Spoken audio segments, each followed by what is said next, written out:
Il a disparu 6 semaines seulement après le mariage, laissant un vide qui a duré des décennies. 70 ans plus tard, Elisabeth, une femme marquée par le désir, découvre enfin la vérité dévastatrice sur le sort de son grand amour. Que s'est-il passé à l'époque? Et pourquoi a-t-il fallu si longtemps pour que le mystère soit résolu? Malgré ses peu de ressources, Elisabeth Carter a fait tout ce qu'elle a pu pour trouver des indices sur l'endroit où se trouvait son mari. 6 semaines seulement après le mariage, Jack Carter a disparu sans laisser de traces. Pour beaucoup, ce serait la fin d'une relation, mais pour Lizzie, ce n'était que le début d'une recherche inlassable. Elle l'aimait profondément et savait que Jack ne partirait jamais sans explication. Quelque chose de terrible s'était produit et Lizzie ne pouvait pas l'ignorer. Elle savait qu'elle devrait sortir de sa zone de confort et affronter un mystère qui semblait insoluble. Avant de continuer, abonnez-vous à la chaîne et activez la cloche pour découvrir de vraies histoires qui inspirent et émouvent chaque jour. Maintenant, revenons à l'histoire. La réalité était cruelle. Jack était loin.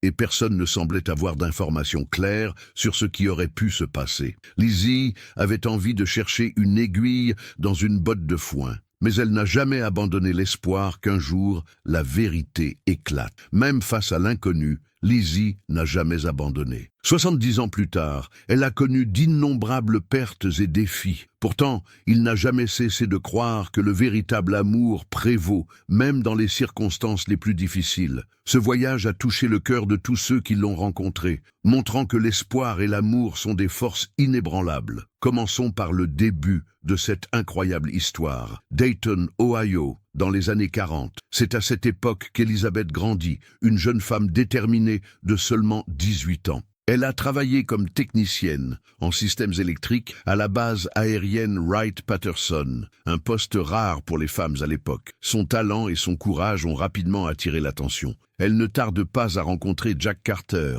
un jeune pilote plein de rêves. Jack était le fils d'un superviseur de base, qui s'est vite rendu compte que Lizzie était quelqu'un de spécial. Jack était enchanté par elle dès leur première rencontre. Lizzie était différente. Ses yeux pétillaient de détermination, son humour était contagieux et sa passion pour servir son pays était inspirante. Alors que d'autres femmes s'inquiétaient des robes et des fêtes, Lizzie s'efforçait d'être la meilleure dans ce qu'elle faisait, même dans un domaine dominé par les hommes. Sa confiance et son dévouement étaient inhabituels, mais cela ne faisait que la rendre encore plus fascinante pour Jack. La connexion entre les deux a été immédiate et pleine d'énergie, mais, fait intéressant, avant que Jack ne voie Elisabeth en personne, il ne communiquait que par lettres. Ce n'était pas exactement le coup de foudre, mais quelque chose d'encore plus spécial, le coup de foudre. À cette époque, dans les années 1940, de nombreuses personnes vivant loin les unes des autres se tournèrent vers l'écriture pour établir des liens. Même s'ils n'ont pas eu la facilité des réunions en ligne d'aujourd'hui, l'acte d'écrire leur a permis de créer des liens profonds. Dans le cas de Lizzie et Jack, ce n'était que le début. Selon les mots de Lizzie, il y avait un poste vacant au sein du département de contrôle de production, alors j'ai accepté le poste. Le père de Jack était superviseur adjoint de la propulsion. Peu de temps après mon arrivée, il m'a suggéré d'écrire à son fils, qui suivait une formation de pilote.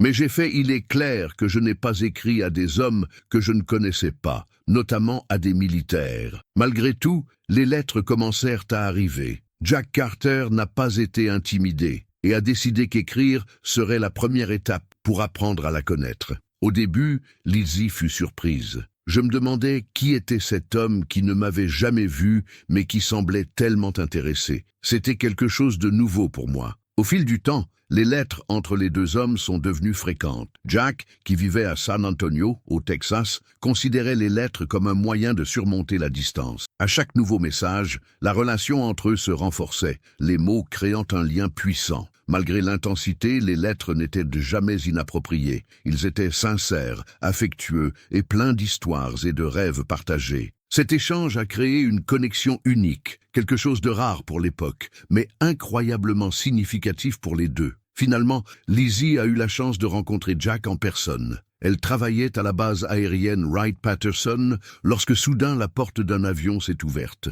Jack descendit et, avec un sourire chaleureux, dit « Bonjour Lizzie ». Ce moment ressemblait à un film romantique. Les deux échangèrent des regards qui en disaient plus que n'importe quel mot. Jack avait pris l'initiative de la retrouver, et Lizzie savait à ce moment-là que quelque chose de spécial commençait. Après s'être rencontrés en personne à plusieurs reprises, Jack a décidé qu'il ne voulait plus perdre de temps. Il a proposé le mariage à Lizzie dans un geste simple mais significatif. Pour Lizzie, la décision était claire. Elle a dit oui, sans hésitation. Le 22 septembre 1943, le couple s'est réuni lors d'une cérémonie simple mais significative en Floride. Cependant, ils ne savaient pas ce que le sort leur réservait. D'un point de vue financier, Jack et Lizzie étaient dans une situation difficile. Ils étaient si pauvres que Lizzie ne pouvait pas se permettre une robe de mariée convenable. Elle portait sa plus jolie chose, une simple robe de classe du lycée de Dayton. Il n'y avait pas d'argent pour le luxe. Malgré cela, l'amour qu'ils partageaient était immense et rien ne pouvait l'ébranler. Pour eux,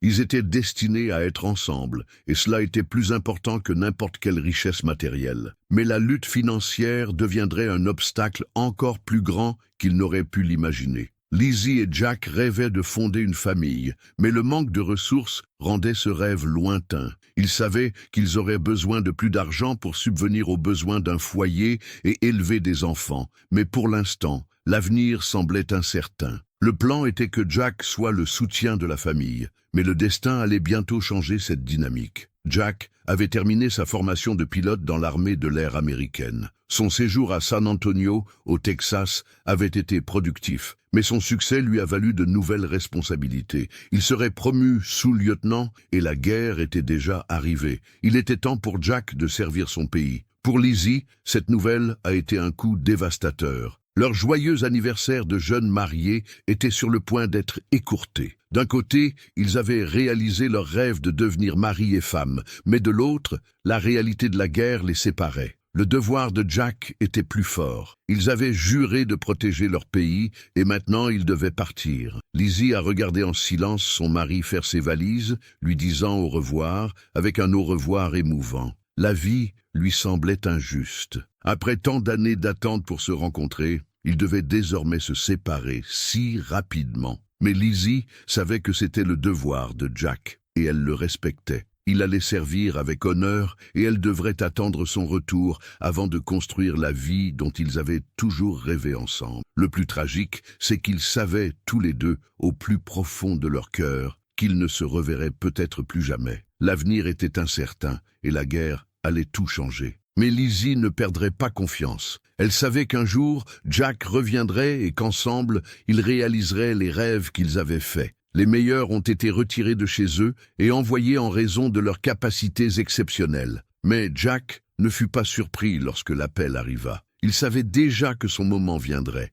Dans une interview accordée à un site web célébrant les réalisations de la 354e escadre de chasse, Lizzie a tenté de se rappeler comment elle avait géré la terrible nouvelle du départ de son mari pour la guerre. Elle a décrit comment son groupe avait été emmené dans un hôtel à Tallahassee pendant que les épouses attendaient leurs instructions. C'était une période difficile pour Lizzie, et elle essayait de rester calme, même si elle savait que son mari était sur le point de lui être renvoyé. Son mari ne reviendrait pas de sitôt, mais l'armée n'a jamais confirmé exactement où il se trouvait. Ce n'est qu'après que Jack et les autres eurent atteint leur destination en Europe que les épouses purent être informées. Mais pour Lizzie, ce serait la dernière fois qu'elle saurait quelque chose de sûr à propos de Jack. Les messages de guerre à la radio et du gouvernement sont devenus confus, et de nombreuses épouses se sont retrouvées sans réponse. L'armée a envoyé de fausses lettres à de nombreuses épouses aux États-Unis, et Lizzie en faisait partie. Bien que le ministère de la Guerre lui ait assuré que Jack était sain et sauf, Lizzie sentait que quelque chose n'allait pas. Ce qu'elle savait avec certitude, c'est que son mari avait disparu et que la communication entre les militaires et les familles laissait beaucoup à désirer. Après une méfiance croissante à l'égard des informations fournies, Lizzie a pris la décision d'enquêter seule. Elle avait besoin d'une preuve, quelque chose de concret, que Jack était toujours en vie. Les paroles du télégramme qu'elle a reçu ont été un coup dévastateur, mais Lizzie n'a pas cédé au désespoir. Au lieu de cela, elle parcourut chaque lettre, chaque message de Jack qu'elle avait sauvegardé. La correspondance de Jack, datée du jour où il a été signalé porté disparu, le 7 juillet, montrait qu'il était vivant. ou du moins qu'il l'avait été. Lizzie ne se reposerait pas tant qu'elle ne connaîtrait pas la vérité. Le télégramme l'informait qu'il n'y avait aucune raison de s'inquiéter, que Jack était soigné et qu'il rentrerait probablement bientôt chez lui. Mais au fond, Lizzie savait que la situation était bien plus complexe. Elle et les parents de Jack, bien que dévastés, ont essayé de croire au mensonge, à la possibilité qu'il soit à l'hôpital, sans souvenir, ou perdu dans un endroit inconnu. Ils voulaient croire que l'amour de Lizzie pour Jack était suffisant pour apporter des réponses. Pourtant, la vérité s'est imposée avec force. En mars 1945, Lizzie dut faire face à la douloureuse réalité. Jack était probablement mort. L'espoir de son retour diminuait chaque jour et elle se retrouvait prise entre le désir de connaître la vérité et la peur de découvrir sa perte définitive. L'angoisse était insupportable, mais Lizzie a pris une décision. Elle a choisi d'agir. Je ne pouvais pas attendre indéfiniment que Jack rentre à la maison. Sa recherche de réponse l'a amenée à contacter la Croix-Rouge internationale. Elle savait que ce serait sa dernière chance de retrouver la moindre trace de Jack, le moindre indice sur ce qui lui était réellement arrivé. La première fois que Lizzie a contacté la Croix-Rouge, les réponses qu'elle a reçues n'étaient pas celles qu'elle attendait. Il n'y a eu aucun progrès immédiat, mais elle n'abandonnerait pas. Lizzie était déterminée à découvrir la vérité, même si cela impliquait d'affronter la douleur d'une faim qu'elle craignait. Lizzie, déjà fatiguée de tant d'incertitudes, se souvenait combien, lorsqu'elle avait commencé à chercher des informations sur Jack, les réponses qu'elle recevait étaient décourageantes. Elle s'est adressée à plusieurs autorités, mais la réponse a toujours été la même. Nous ne pouvons rien faire pour l'instant. Il reviendra avant que nous puissions l'aider. Le sentiment d'impuissance la consumait. Désespérée, Lizzie n'a pas abandonné. Elle recherchait ceux qui pouvaient réellement faire la différence, des personnes influentes, capables de faire bouger les rouages du gouvernement et de trouver une solution. C'est alors qu'elle a décidé de demander l'aide du membre du Congrès de l'Ohio, Frank Mitchell, qui représentait la région à Washington, D.C. Lizzie pensait que si quelqu'un pouvait déplacer des montagnes, ce serait lui. Elle écrit à Frank Mitchell pour lui demander d'enquêter sur la situation de Jack et de l'aider à découvrir ce qui lui est arrivé. Lizzie savait que la Croix-Rouge internationale, bien que limitée dans ses actions, pouvait quand même fournir des informations précieuses, et si la réponse de Mitchell n'était pas idéale, elle poursuivrait ses recherches. La Croix-Rouge, bien que incapable d'effectuer une recherche officielle, a fait de son mieux pour offrir des informations utiles, mais les nouvelles qui sont arrivées étaient contradictoires. D'un côté, il disait que Jack avait disparu, mais de l'autre, il y avait des rapports selon lesquels il avait déjà été retrouvé mort. Les réponses reçues par Lizzie n'ont fait que la rendre encore plus confuse, mais ne lui ont jamais fait perdre espoir. Lizzie continua ses recherches, épuisée mais déterminée à retrouver Jack. À un moment donné, elle a commencé à se demander si elle ne devait pas abandonner. Mais elle ne voulait pas vivre dans le doute. Et la seule façon de trouver la paix était de voir le corps de Jack, qu'il soit vivant ou mort. La douleur de l'incertitude la consumait. Les années ont passé, et en 2005, le sort de Jack était encore un mystère. Le représentant Frank Mitchell avait mentionné Jack dans l'un de ses discours émouvants, affirmant qu'il était porté disparu, mais la vérité semblait de plus en plus lointaine. L'équipe de chercheurs présente au Congrès n'a pas réussi à obtenir de réponse claire sur la situation de Jack, ce qui n'a fait qu'augmenter la frustration de Lizzie. Mais le mystère était sur le point d'être résolu. C'est alors que Jack Morris, le voisin de Lizzie et ami proche de la famille, est arrivé avec des informations qui allaient tout changer. Il a révélé un détail crucial sur l'emplacement de Jack qui avait été ignoré auparavant. C'était ce dont Lizzie avait besoin pour enfin comprendre le sort de son mari. De nombreuses familles de Jack, comme Lizzie, ont cherché pendant des années à le ramener à la maison, mais sans aucun progrès. Mais ensuite, Jack Morris est arrivé. Après avoir enquêté dans les archives de la bibliothèque du département de la Marine, Jack a découvert quelque chose d'essentiel à toute l'enquête. Grâce à ces informations vitales, il avait la possibilité de localiser où se trouvait Jack Carter pendant tout ce temps. Et Jack Morris n'était pas le seul à utiliser cette bibliothèque pour rechercher des informations sur Jack Carter. Une mystérieuse Française avait également enquêté sur l'ancien pilote. Mais qu'est-ce que cela voulait dire? Pourrait-elle être quelqu'un d'important dans la vie de Jack? Il s'avère que la Française n'avait commencé ses investigations que 6 mois avant que Jack Morris ne commence ses recherches. Cela le laissait perplexe. Pourquoi un Français s'intéresserait-il autant à un homme qui n'a pas vu sa femme depuis près de 70 ans? Cette découverte attise encore davantage la curiosité de Jack Morris. Après tant d'années de mystères inexpliqués, il semblait que de grandes révélations allaient enfin arriver, et surtout pour Lizzie. L'information révélait en effet que Jack Carter avait été affecté au Royaume-Uni. Le travail de Jack Carter consistait à survoler quotidiennement la Manche à bord d'un P-51 Mustang.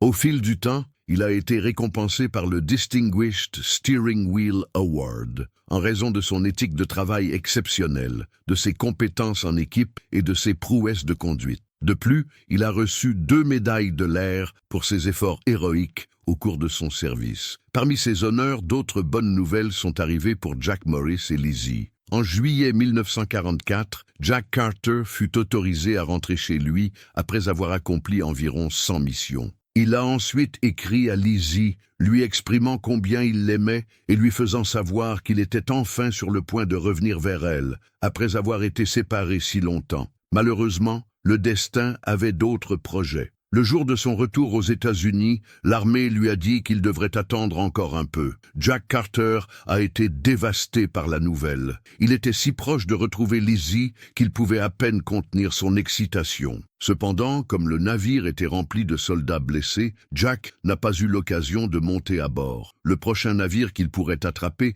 ne partirait pas avant des semaines. Après avoir attendu si longtemps, cet obstacle est apparu, changeant à jamais le cours de leur vie. En attendant le prochain navire, Jack Carter a continué à servir dans l'armée, accomplissant d'autres missions dans les semaines suivantes. Cela inclurait sa dernière mission, qui mettrait sa vie en danger de manière inattendue. Alors qu'il survolait la ville française des Ventes, Jack a été abattu par des soldats ennemis. Devenu incontrôlable, il savait qu'il ne lui restait que quelques minutes pour prendre les décisions les plus difficiles de sa vie. Même s'il était en difficulté, Jack a utilisé ses années d'expérience pour essayer de sauver ce qu'il pouvait. Son esprit vif lui offrait 2 options. Il pouvait abandonner l'avion et sauver sa propre vie, ou il pouvait continuer le vol et risquer la vie de civils français innocents, ce qui lui coûterait la vie. Ce fut la décision la plus difficile que Jack Carter ait eu à prendre. Alors qu'a-t-il fait? Jack sauta désespérément de l'avion et atterrit dans une forêt voisine.